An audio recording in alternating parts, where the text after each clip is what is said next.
Let's be real for a second. You aren't bad with money. The system is just rigged against you. For 30 years, I've worked in the world of finance, and I've seen the same thing over and over. The people who struggle the most aren't the ones who don't know math. They're the ones who are tired, stressed, and being told by experts to do things that just don't work for real life. If you're tired of the debt shame cycle, I'm glad you're here. Today we aren't doing any fancy banking talk. We're doing a rescue mission for your bank account. No spreadsheets, no complex math. Just a plan to get you back in control. Most of us treat debt like a math problem. It's not. It's a behavior problem. Think about it. If you're trying to bail water out of a boat, but you're still drilling new holes in the bottom, you're never going to float. And let me tell you, the hardest part of this isn't the math, it's the honesty. We're going to stop the leaks first.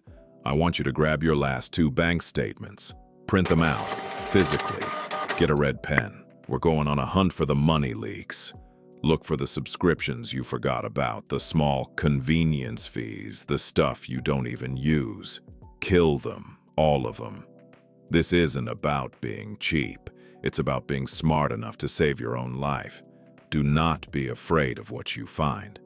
That paper isn't a judgment on you. It's just a map, and you can't navigate if you don't know where you are. Everyone says you need to save thousands of dollars before you pay off debt. That's terrible advice. While you're saving, the credit card company is charging you huge interest every single day. The bank is winning that trade, not you. You don't need a fund. You need a life happens cushion. $1,000 or $2,000. Just enough so that when your car breaks or the fridge dies, you don't have to swipe that credit card again. That's it. This cushion is your armor. It's the difference between a minor annoyance and a financial catastrophe. It buys you peace of mind, and peace of mind is what allows you to think clearly enough to win. Once you have that cushion, every single extra dollar goes straight to the debt. Now, before we get to the plan, I need to address the elephant in the room: social media. You see everyone else buying the new car, taking the dream vacation, living the perfect life.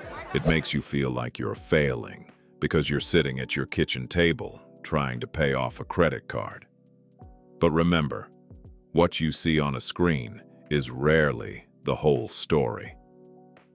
Most of those perfect lives are funded by the very thing we are trying to kill: consumer debt. Stop comparing your behind the scenes to everyone else's highlight reel. You are running your own race. Your goal isn't to look rich. Your goal is to be free. Let's look at my friend John.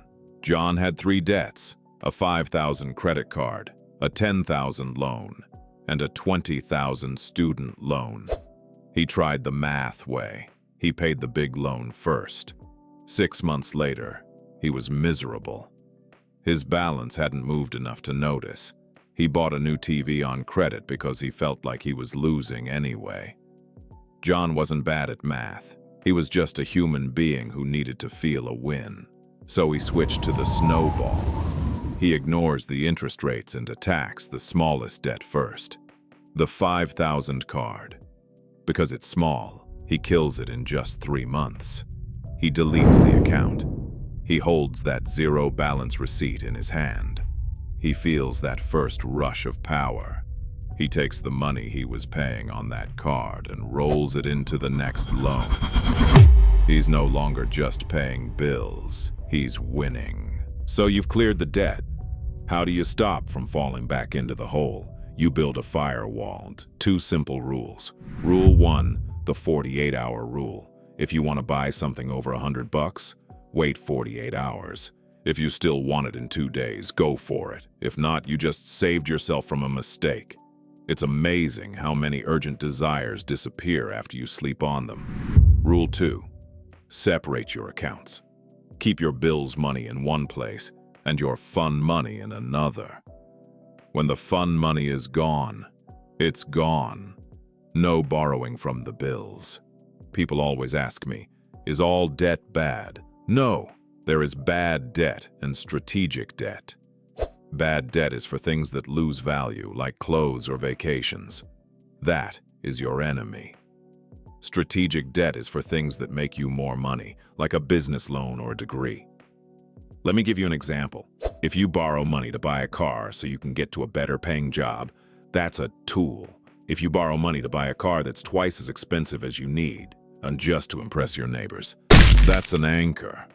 Wealthy people don't hate debt, they hate bad debt. They use debt to build while everyone else uses debt to consume.